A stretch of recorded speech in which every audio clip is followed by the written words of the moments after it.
ആരംഭിച്ചിരിക്കുകയാണ്. ബോർഡ് പരീക്ഷയ്ക്ക് തയ്യാറെടുക്കുന്ന വിദ്യാർത്ഥികളുടെ സമ്മർദ്ദം അകറ്റുകയാണ് പരീക്ഷാ പേ ചർച്ചയുടെ ലക്ഷ്യം. തത്സമയ സംരക്ഷണത്തിൽ वर्चुअल एडिशन है। अब जानते हैं हम पिछले 1 साल से कोरोना के बीच जी रहे हैं और उसके कारण हर किसी को नया नया इनोवेशन करना पड़ रहा है। मुझे भी आप लोगों से मिलने का मोह इस बार छोड़ना पड़ रहा है और मुझे भी एक नए फॉर्मेट में आपके बीच आना पड़ रहा है और आपसे रूबरू न मिलना, आपके चेहरे की खुशी न देखना, आपका उमंग और उत्साह न अनुभव करना, ये अपने आप में मेरे लिए बहुत बड़ा लॉस है। लेकिन फिर भी परीक्षा तो है ही है, आप है, मैं हूं, परीक्षा है, तो फिर अच्छा ही है कि हम परीक्षा का फुल्का माहौल बनाना है, एक नया आत्मविश्वास पैदा करना है। और जैसे अपने घर में बैठ के बातें करते हैं, अपनों के बीच बात करते हैं, यार दोस्तों के साथ बात करते हैं, आइए हम भी ऐसे ही बात करेंगे।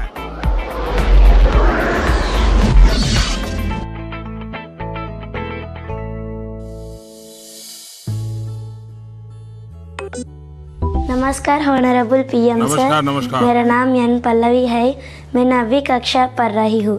सर, हम अक्सर ऐसा महसूस करते हैं कि पूरा साल पढ़ाई ठीक चल रही होती है, लेकिन जैसे ही परीक्षा निकट आती है बहुत ही तनावपूर्ण स्थिति हो जाती है। कृपया इसके लिए कोई उपाय बताइए सर। बहुत धन्यवाद सर। धन्यवाद पल्लवी। मुझे बताया गया है कि इसी तरह का और भी एक सवाल है। सादर अभिनंदन आदरणीय प्रधानमंत्री जी। मेरा नाम अर्पण पांडे है। मैं global Indian international school Kuala Lumpur Malaysia में 12वीं कक्षा का छात्र हूँ। मैं आपसे अपनी भावी भविष्य की सफलता हेतु एक प्रश्न के उत्तर की आकांक्षा करता हूँ और आशा करता हूँ कि आप इसमें मेरा मार्गदर्शन करेंगे।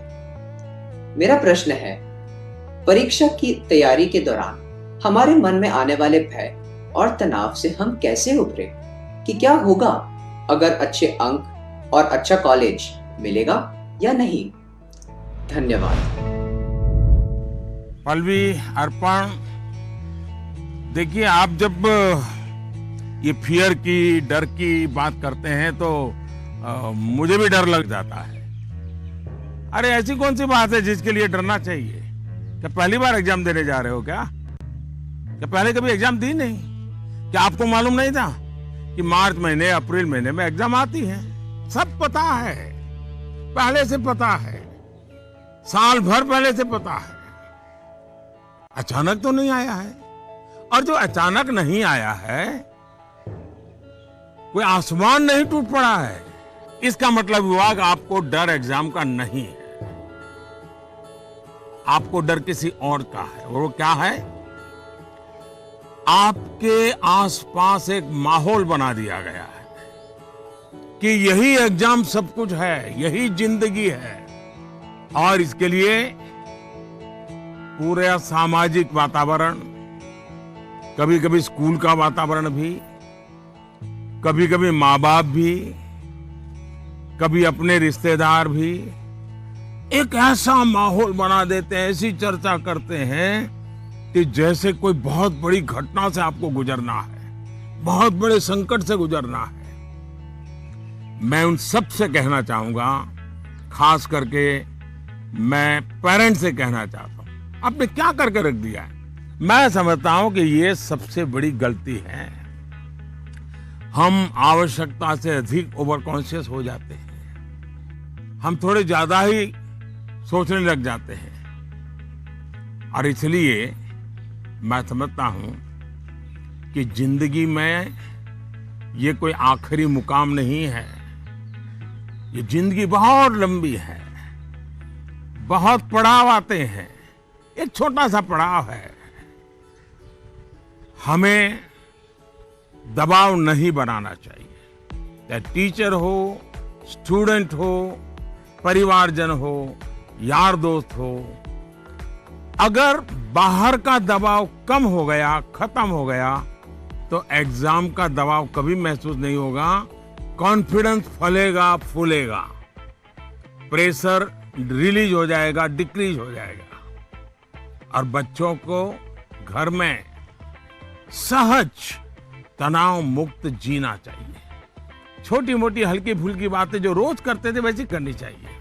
देखिए दोस्तों, पहले क्या होता था, पहले माँ बाप बच्चों के साथ ज्यादा इन्वॉल्व रहते थे और सहज भी रहते थे और कई विषयों पर इन्वॉल्व रहते थे। आज जो भी इन्वॉल्व रहते हैं वो ज्यादातर कैरियर, एग्जाम, पढ़ाई, किताब, सिलेबस, मैं उसको सिर्फ इन्वॉल्वमेंट नहीं मानता हूं और इससे इन्हें अपने बच्चों के असली सामर्थ्य का पता नहीं होता है।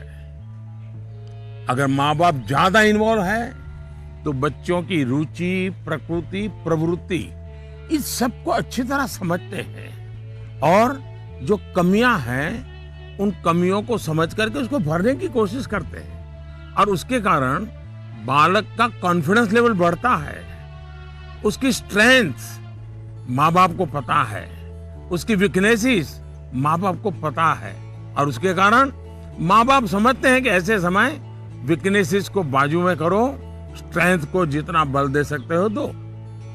लेकिन आज कुछ माँ बाप इतने व्यस्त हैं कि उन्हें बच्चों के साथ रियल सेंस में इन्वॉल्व होने का समय ही नहीं मिलता। इसका परिणाम क्या होता है, आज बच्चे के सामर्थ्य का पता लगाने के लिए पेरेंट्स को एग्जाम के रिजल्ट का शीट देखना पड़ता है और इसलिए बच्चों का आकलन भी बच्चों के रिजल्ट तक ही सीमित हो गया है।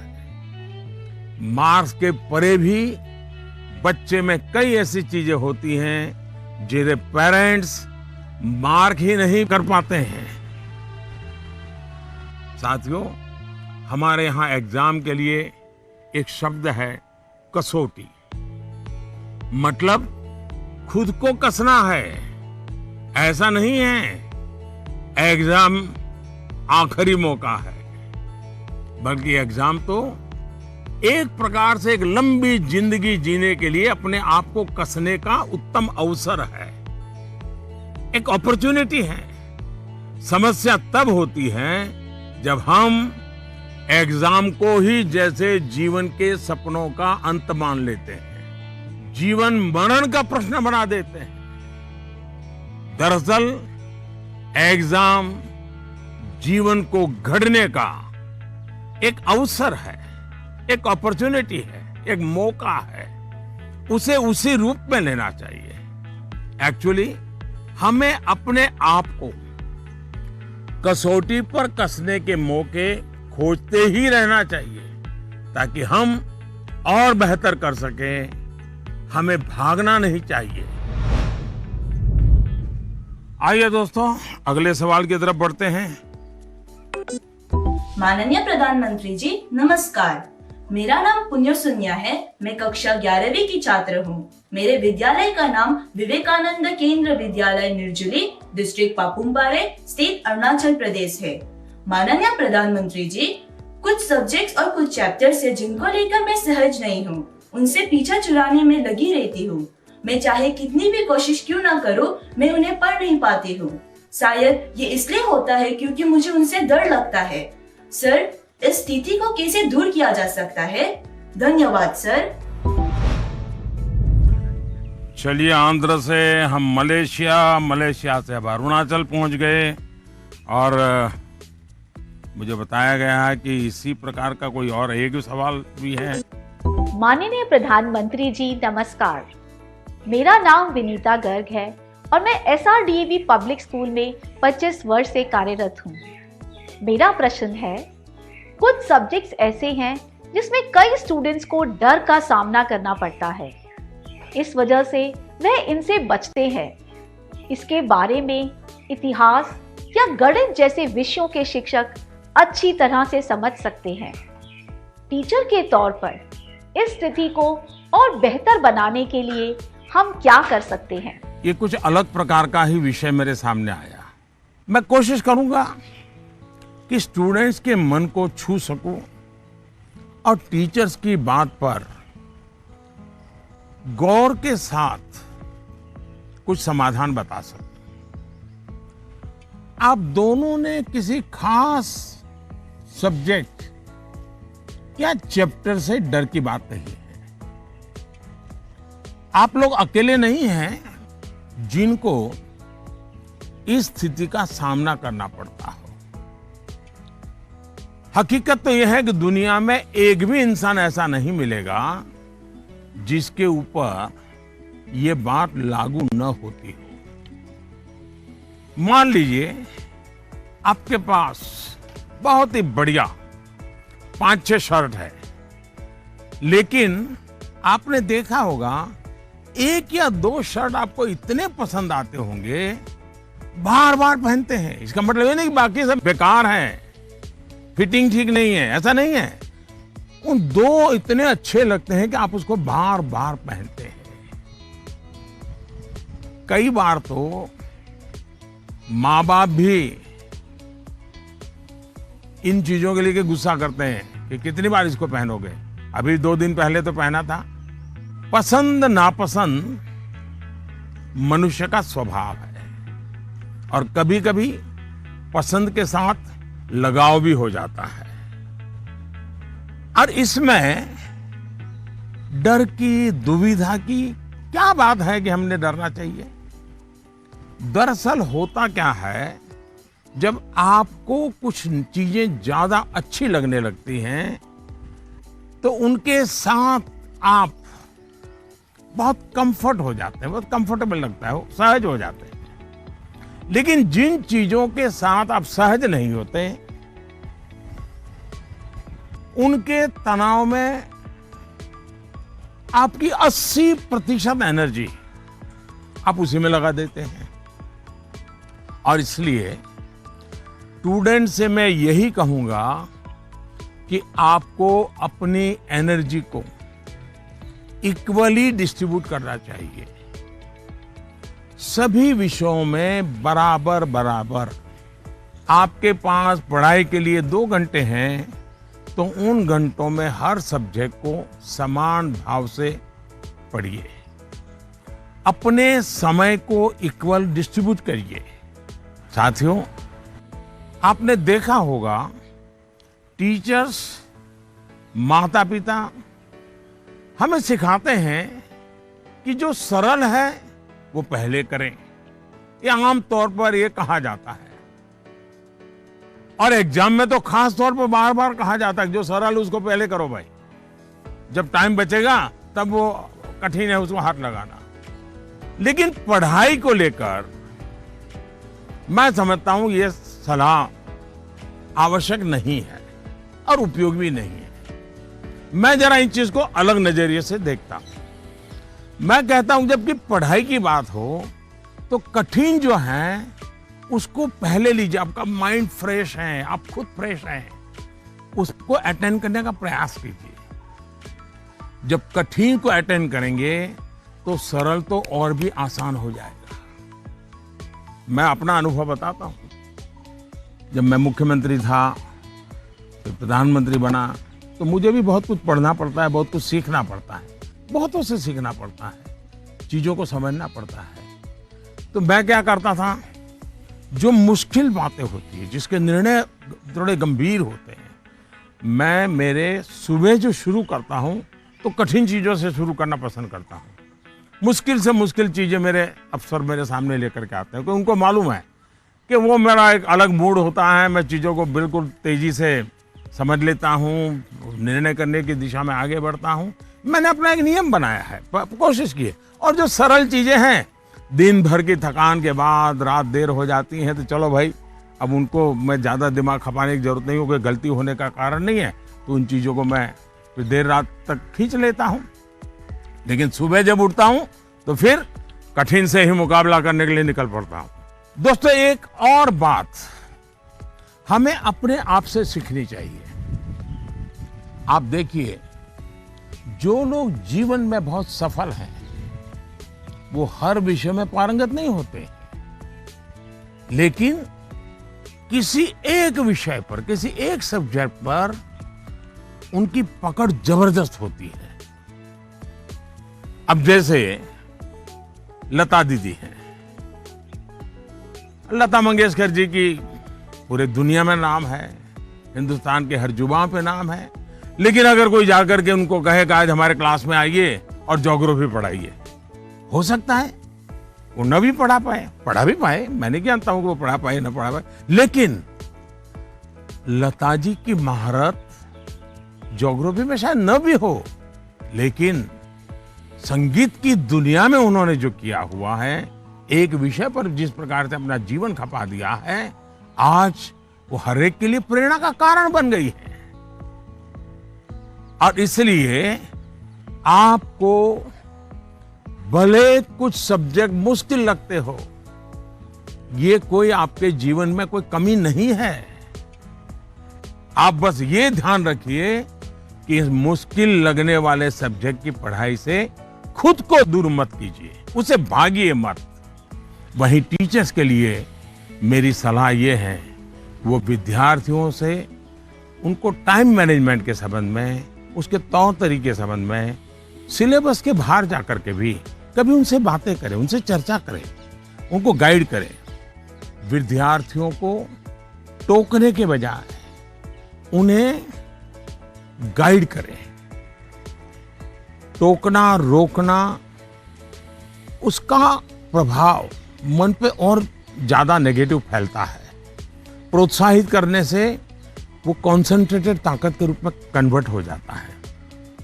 कुछ बातें क्लास में सार्वजनिक तौर पर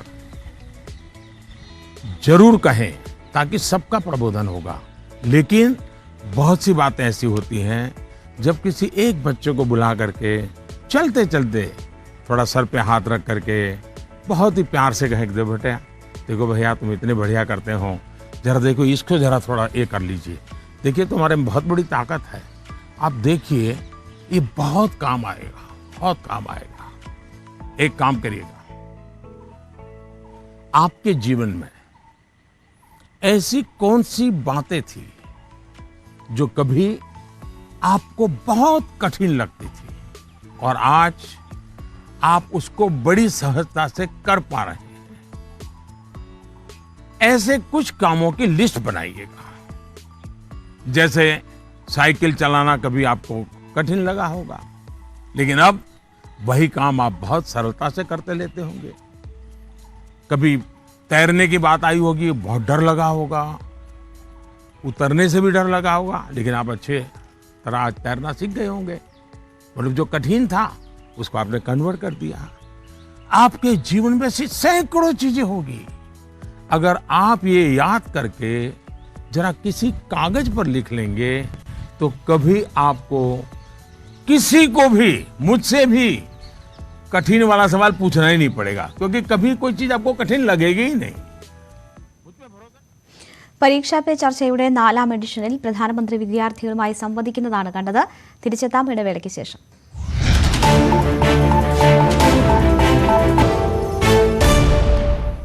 ബോർഡ് പരീക്ഷയ്ക്ക് തയ്യാറെടുക്കുന്ന വിദ്യാർത്ഥികളുടെ സമ്മർദ്ദം അകറ്റുക ലക്ഷ്യമാക്കി നടക്കുന്ന പരീക്ഷാ പേ ചർച്ച തുടരുകയാണ്. അതിലേക്ക് थकान महसूस करने लगेंगे। एक और मुझे लगता है कि खाली समय में हमें अपनी क्यूरियोसिटी, जिज्ञासा बढ़ाने की और ऐसी कौन सी चीजें हम कर सकते हैं जो शायद बहुत प्रोडक्टिव हो जाएगी। आपकी माँ या पिता अगर खाना बना रहे हैं, उसे ऑब्जर्व कीजिए। नई नई चीजों में अंदर जाने का, कुछ नया जानने का, इसका इम्पैक्ट सीधा सीधा दिखाई नहीं देता है, पर जीवन में इसका बहुत बड़ा गहरा प्रभाव होता है। फ्री टाइम का एक और बेस्ट यूज हो सकता है कि आप कुछ गतिविधियों से अपने आप को जोड़ें, जिसमें आप को एक्सप्रेस कर पाए, आपकी यूनिकनेस को बाहर ले आ सके, जिसमें आप अपनी इंडिविजुअलिटी से जुड़ सके। ऐसा करने के बहुत से तरीके हैं और आप भी ऐसे बहुत से तरीके जानते हैं। स्पोर्ट्स हैं, म्यूजिक है, राइटिंग है, पेंटिंग है, स्टोरी राइटिंग है। आप बहुत कुछ कर सकते हैं। अपने थॉट्स को, इमोशंस को एक्सप्रेस करने का एक क्रिएटिव तरीका दीजिए, अवसर दीजिए। नॉलेज का दायरा कई बार वहीं तक सीमित होता है जो आपको उपलब्ध है, जो आपके आसपास है। लेकिन क्रिएटिविटी का दायरा नॉलेज से भी बहुत दूर तक आपको ले जाता है, बहुत विस्तार के फलक पर ले जाता है। क्रिएटिविटी आपको उस क्षेत्र में ले जा सकती है जहां पहले कभी कोई नहीं पहुंचा, जो नया हो। हमारे यहाँ कहा जाता है, जहां न पहुंचे रवि वहां पहुंचे कवि। ये क्रिएटिविटी की तो बात है।